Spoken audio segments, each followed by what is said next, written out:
Para las familias que sufren, los ideales de esperanza, oportunidades, soluciones y una vida diferente algunas veces se ven muy lejos de la realidad.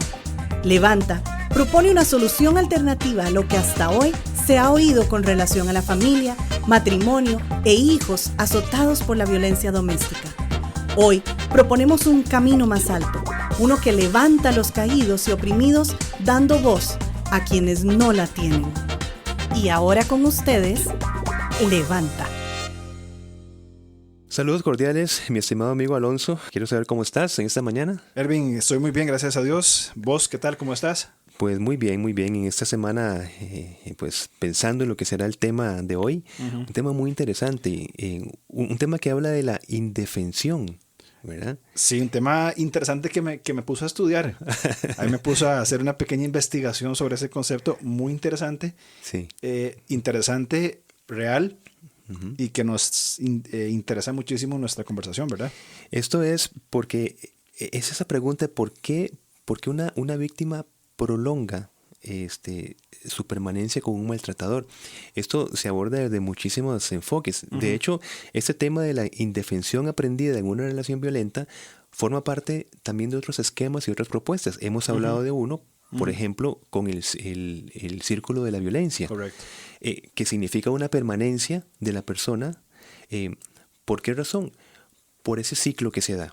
Ese ciclo donde viene un estallido, hay como una condición de protección de la víctima, y luego viene una falsa esperanza, donde el maltratador, lo que llamamos luna de miel, y entonces empieza a repetirse este ciclo. Entonces hay una permanencia allí. Hoy vamos a hablar de ese término indefensión. Indefensión aprendida, como la propuso Martin Seligman, es aprender a mantenerse indefenso ante situaciones violentas y que son impredecibles. Correcto. Creo que esa pregunta es la pregunta que todos se hacen o nos hacemos cuando vemos un caso de violencia doméstica. Escuchamos a una víctima contar sus historias de horror, ¿verdad? Y nos preguntamos por qué sigue ahí, o sea, por qué no se va, por qué no se aparta del victimario, por qué persisten estos estilos de vida.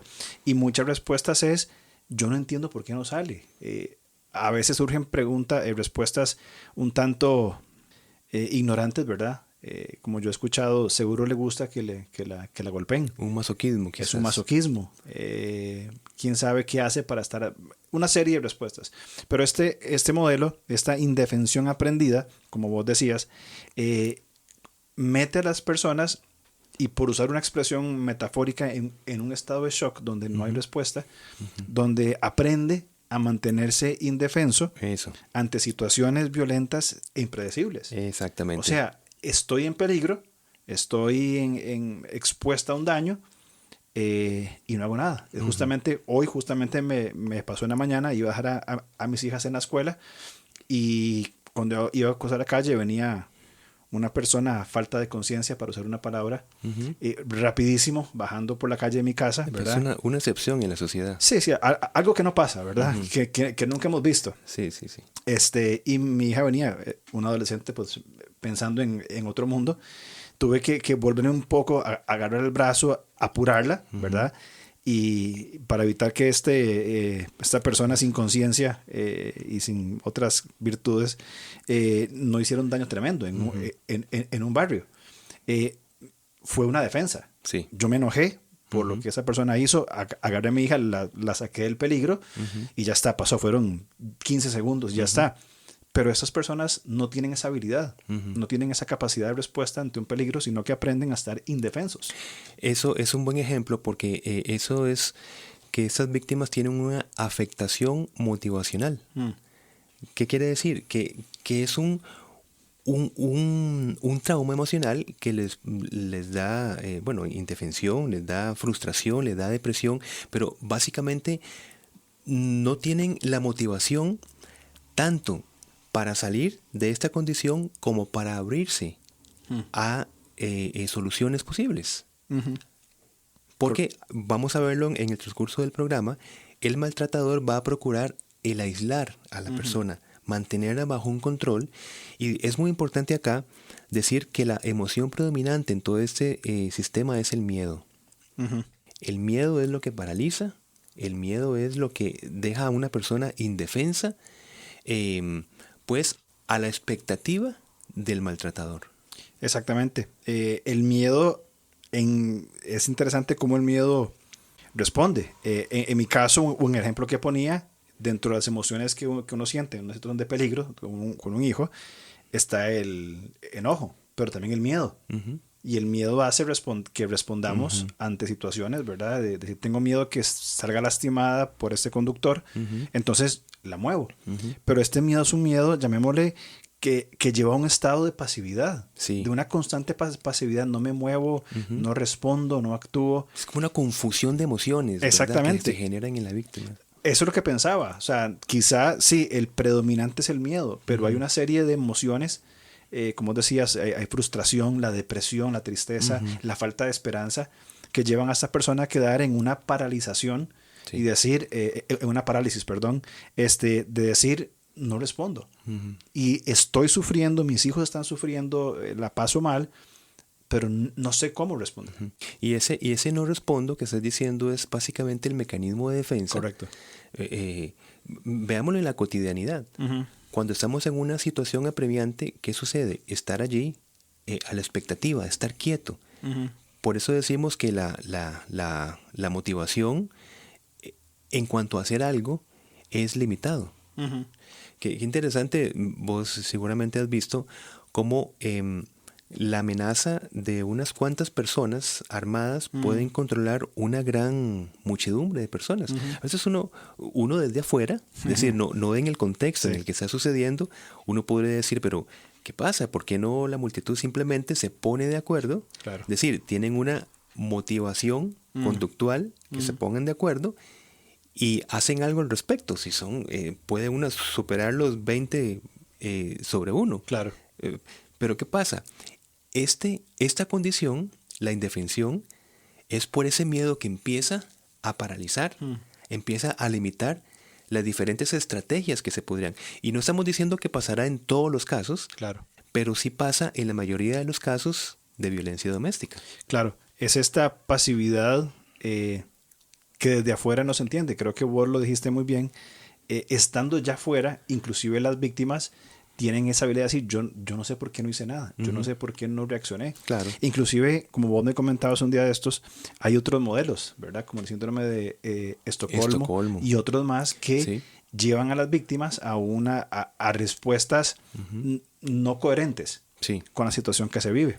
Este síndrome, de Estocolmo vamos a tocarlo en otro podcast, que es parte de la pregunta, ¿por qué la víctima permanece en un estado de violencia, de agresión? Y es importante que nos preguntemos el por qué permanece en esos estados para saber cómo apoyar.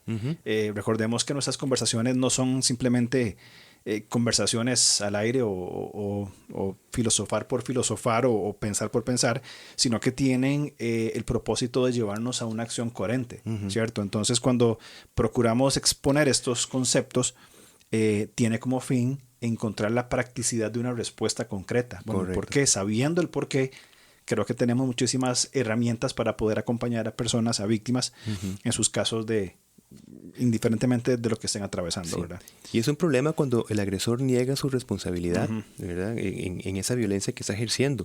¿Por qué? Porque el agresor no puede permitirse dejar de tener el control sobre su víctima, no puede permitirse perder a la persona que lastimosamente lo está viendo como un objeto. Claro. ¿Verdad? Así que, ¿y cómo? Ese control pues puede ser por constantes descalificaciones, constantes amenazas físicas, patrimoniales, emocionales. O sea, todo un tipo de estrategias para un sometimiento por manipulación. Claro. Y por otro lado, en la mujer, que usualmente la mayoría de víctimas son mujeres, también entendemos que muchas víctimas son hombres también, y victimarias son las mujeres. Sí.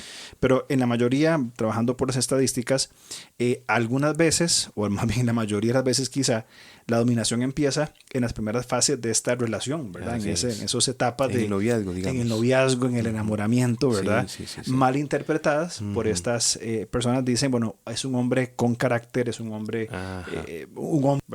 Como el que siempre se sueñan, ¿verdad? Claro. Es decir, no es un posible agresor, sino es un hombre con carácter. Exactamente. Pero lamentablemente ese agresor está ahí, oculto, calculando. Sí. Momento cuando no se satisfacen sus más bajos instintos, o sea, a cualquier nivel, va a responder con una agresión. Sí. Y yo subrayaría una idea que es vital no permitir que este agresor, es vital que no desarrolle formas de agredir. Es que esto es fundamental, eso es un mensaje muy importante. Sí. Aquellas estrategias, ¿verdad?, que le van a permitir ese equilibrio de efectividad, eficacia y seguridad. ¿Por qué? Porque el manipulador realmente es muy inteligente. Sí, claro. Va adaptándose a las circunstancias. Por eso estamos diciendo, busca un equilibrio, busca la manera, la estrategia de ser efectivo y de que no se note explícitamente que es un agresor. Claro. O sea, ¿cómo someto a mi víctima sin que se note frente a sus familiares, frente a sus amigos íntimos? Por eso es que esto es algo que se desarrolla, Alonso. O sea, es un progreso, por supuesto negativo, pero es una estrategia que se va dando, que se va edificando. Entonces, cuando se deja al agresor en ese proceso, no hay una intervención, mira, llega a ser una persona que los demás podrían decir, yo nunca me imaginé que fulano de tal te agrediera como ahora lo estás diciendo después de que ya estás explotando. Jamás me pasó por la cabeza algo así de fulanito, si es un pollito. Claro. Bueno, de hecho, el concepto que muchas personas tienen es que la violencia doméstica se da en niveles de baja educación o de bajo ingreso económico. Sí. Y no es así. Nuestra experiencia, inclusive, como Ministerio Levanta, hemos tratado, de los casos que hemos tratado, yo creo que podríamos decir a ciencia cierta, 50 y 50. Una parte se encuentra en condiciones tanto de educación como de nivel social y económico, pues que no han crecido lo suficiente, y en otro 50% personas con preparación universitaria, con ingresos económicos importantes, se da, porque no tiene que ver con una condición social, sino con una condición del corazón. Bueno, con formación teológica, con participación activa en iglesias locales. Totalmente. De hecho, para decirlo directamente y abiertamente, hemos encontrado agresores, participantes victimarios de violencia doméstica en iglesias de diferentes tipos y de denominaciones. Qué doloroso, sí. Antes de seguir, vos decías algo importante anteriormente, cuando conversábamos sobre este hombre con carácter y que es vital de que no se desarrollen formas de agredir. Algo que aprendimos, al menos para mí, en la conferencia que tuvimos de Levanta, fue la sorpresa de los miembros de la iglesia donde estuvimos, de entender que hay diferentes tipos de abuso, de abusos. Sí. La violencia doméstica no es exclusivamente la agresión física. Hay abuso emocional, abuso verbal, psicológico, patrimonial, y algunas veces dentro de las relaciones de noviazgo, en este enamoramiento víctima-victimario, tal vez no hay de entrada una agresión física, que es lo más evidente, pero es notorio que hay abuso en otro nivel. Tuvimos un caso donde este abuso se dio, una pareja muy joven, donde comenzó con un abuso verbal. La mamá de la muchacha me decía, yo veía que él le hablaba feo, que él le hablaba de formas groseras, que él le daba órdenes inclusive, y a mí me sorprendía, pero bueno, pensé que era pues cualquier tontería. El asunto terminó con un abuso sexual. Caramba. Por parte de este muchacho hacia una muchacha. No hubo nunca violencia física, pero entramos ya en esos patrones de victimario-víctima, con maquinaciones, como vos decías, o estrategias que se fueron desarrollando conforme esta relación crecía. Por eso tenemos que tener muchísimo cuidado con eso. Y es que una violencia física no puede permitirse estarse desarrollando continuamente, lógicamente. Pero una violencia emocional, verbal, sí. Quiero decir, es común que durante un día, por ejemplo, vamos a hablar de cualquier estadística, hayan 10 agresiones verbales, por ejemplo, por poner cualquier ejemplo. Pero no es así en la violencia física. Lógicamente, no vamos a esperar que hayan 10 actos violentos físicos, específicamente corporales. O sea, no se toleraría, se notaría muchísimo más. Claro. Pero sí pueden haber una serie continua y creciente, desarrollándose con diferentes estrategias hasta el punto en que con solo una mirada ya hay una agresión allí. ¿Ves? Entonces, que puede darse casi que en cualquier momento, donde los momentos de no agresión son los momentos más, digamos, menos comunes, ¿verdad? Sí, totalmente de acuerdo. Me acuerdo un caso también donde el abuso era, se disfrazaba de amor. Cuando hablábamos, en un momento la víctima decía, yo no tengo acceso a ningún tipo de dinero. Yo no tengo tarjetas, no tengo efectivo, no tengo cuenta en el banco porque él nunca quiso. Y siempre me decía, mi amor, usted no necesita nada, dígame qué quiere y yo se lo doy. Es un abuso, una incapacidad para reaccionar, responder económicamente, disfrazado él del hecho de decir, yo te voy a proveer todo lo que necesitas. Decímelo a mí, yo te lo doy. Una medida de control. Totalmente. Sí. Totalmente. Sí. Por supuesto que sí.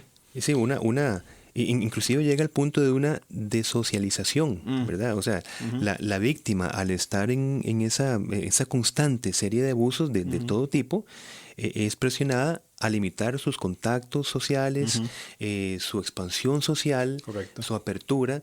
Es decir, ya tiene que estar rindiendo cuentas de todo cuanto hace, que es hermoso en una relación de pareja estar rindiendo cuentas, por supuesto, ¿verdad?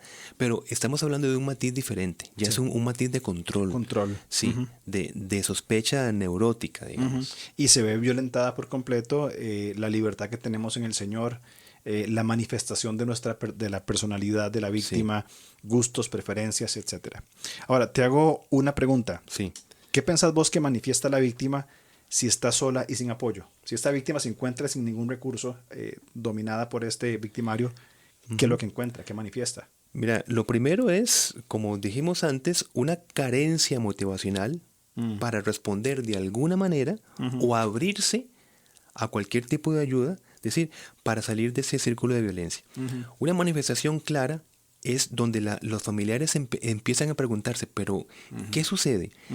Estamos ya notando signos de violencia y tampoco quiere que nadie se meta. Claro. Hace tiempo que no tenemos contacto, ya vimos una persona totalmente diferente, el Sol con que la conocíamos, ya vemos que ya está cambiando totalmente, se está aislando, ya no tiene contacto, su círculo social empieza a reducirse para quedar a exclusividad del maltratador. Exactamente. Entonces podríamos hablar de un aislamiento, no solamente físico, sino también vivencial, de emociones, etc. Exacto. Y un desorden conductual, ¿verdad? Como estados constantes de ansiedad, de depresión, ¿verdad? Pero recordemos que tenemos una esperanza. Isaías 41:10 dice, no temas, porque yo estoy contigo, no desmayes, porque yo soy tu Dios que te esfuerzo. Siempre te ayudaré, siempre te sustentaré con la diestra de mi justicia. También hay otro texto en Salmos 34, dice, busqué a Jehová y él me oyó y me libró de todos mis temores. Es hermoso esto que acabas de leer porque hay una, vamos a poner entre comillas, una fórmula donde nosotros nos volvemos al Señor y el Señor se vuelve a nosotros. Entonces, busqué a Jehová y por supuesto en su fidelidad, Él me oyó y me libró de todos mis temores. Pero ¿qué sucede? Que Dios no nos ve, que Dios no nos escucha, por supuesto. Pero vamos a un texto que antes hablábamos. ¿Quieres ser salvo? Le preguntaba a la persona que evidentemente, ¿quieres curarte? ¿Quieres sanarte? Por eso una voluntad de sentido. Correcto, por eso son decisiones. Decisiones. Correcto. Como esta libertad que se conserva aún en nuestra condición caída y permite la pregunta, ¿quieres sanarte? ¿Quieres restaurarte? Hay un apelo a la decisión de la persona. Exactamente. Por eso hablamos entonces en una creo que fue en el programa anterior que hablamos de una voluntad de sentido. O sea, vamos a darle sentido, propósito a eso que estamos viviendo. Y ahora la gran pregunta, ¿cómo superar la indefensión? Porque hemos hablado, aunque sea someramente, pero ¿cómo se supera la indefensión? Bueno, creo que una parte debe entrar por la comprensión de que tiene que ver que no tiene que ver con una condición de neurosis psicológica por parte de la víctima, sino que es algo existencial. Exacto. O sea, estamos hablando que es el fruto de su vivencia, su experiencia. Sí. Hay condicionantes. O sea, lo que estás diciendo es que no tiene esta cuestión de que la persona víctima es una persona que está afectada psicológicamente. Claro. No, es una persona que está condicionada en su vivencia. Donde, por supuesto, le da ciertos estados emocionales exclusivos de esos condicionantes.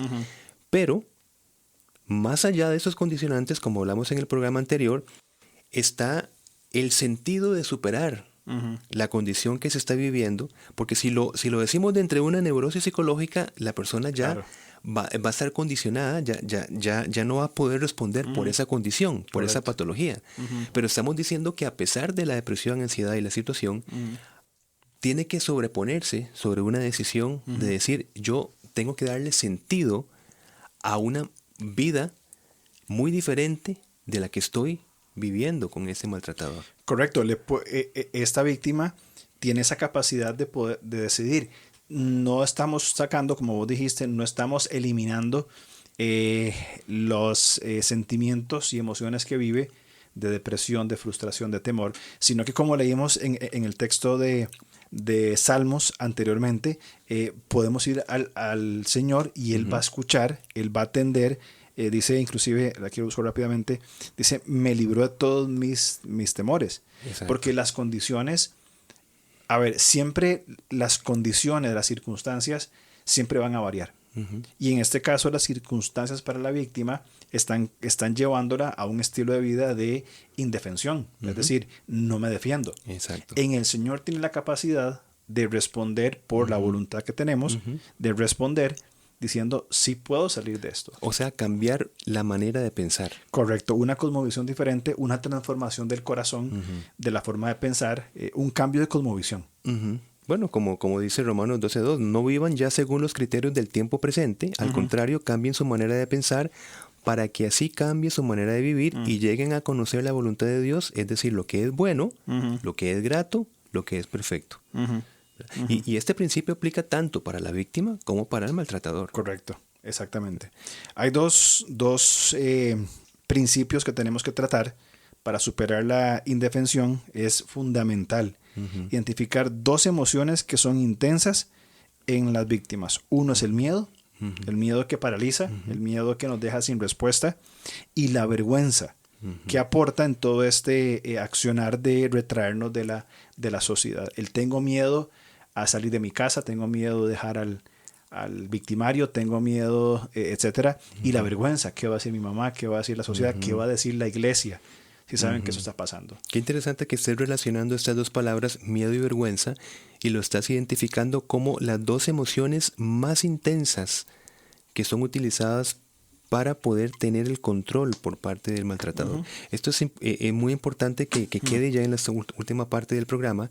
Recordemos, miedo y vergüenza. Así que, ¿cómo se sale de la indefensión? Entonces, primero reconociendo estas dos emociones, miedo y vergüenza. A partir de reconocerlas, empezarlas a trabajar. Correcto. Y por eso es que tenemos lecturas, como las hemos leído, donde el Señor nos dice, me libró de todos mis temores, ¿verdad?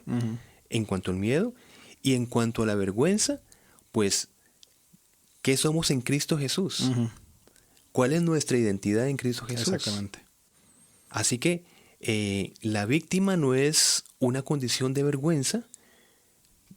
Definitivamente que no es así. No. Pero esta emoción se coloca intensamente en la condición de la víctima y, como vos decís, esa vergüenza lo que hace es que hace un retraimiento social.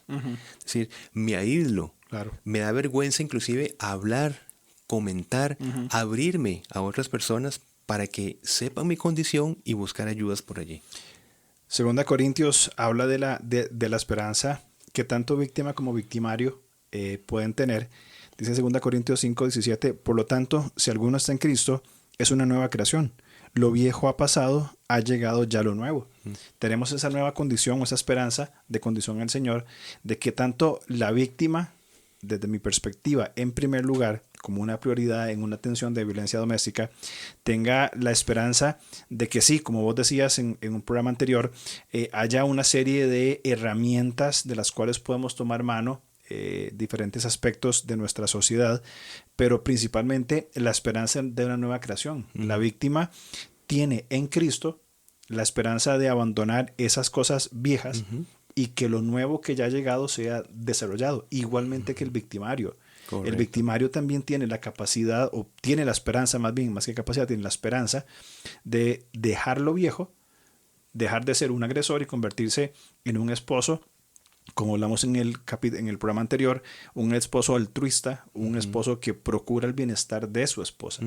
Entonces, cerrando hoy en esta conversación, creo que apuntamos a una esperanza de transformación del corazón que no desecha la serie de herramientas y de ciencias y de estudios y de etcétera que podamos tomar para crecer en estos aspectos, claro. Pero necesariamente lo primero tiene que pasar por una transformación del corazón y una esperanza de una vida nueva. Claro. Muy bien. Y bueno, nos vamos, esperemos que se haya cumplido el propósito de este podcast específicamente, que es señalar estas dos emociones intensas, miedo y vergüenza, y como decimos siempre, es un conversatorio corto, pero que pretende incentivar, procurar la investigación sobre lo que acá se plantea. Entonces, planteémonos este punto de miedo y vergüenza para salir de un estado de indefensión aprendida. Correcto. Esa indefensión fue propuesta por Martin Seligman, así que es un modelo interesante para comprender qué es lo que pasa, pero sobre todo abordarlo desde los principios bíblicos. Así es. Que es lo que transforma el corazón. Correcto. Un gusto verte, que estés igualmente, muy bien. Nos vemos la otra semana, si Dios permite. Y también gracias a Linaje Producciones por todo su apoyo en el desarrollo de estos podcasts. Así es. Un gusto verte. Igualmente, mi hermano. Nos vemos.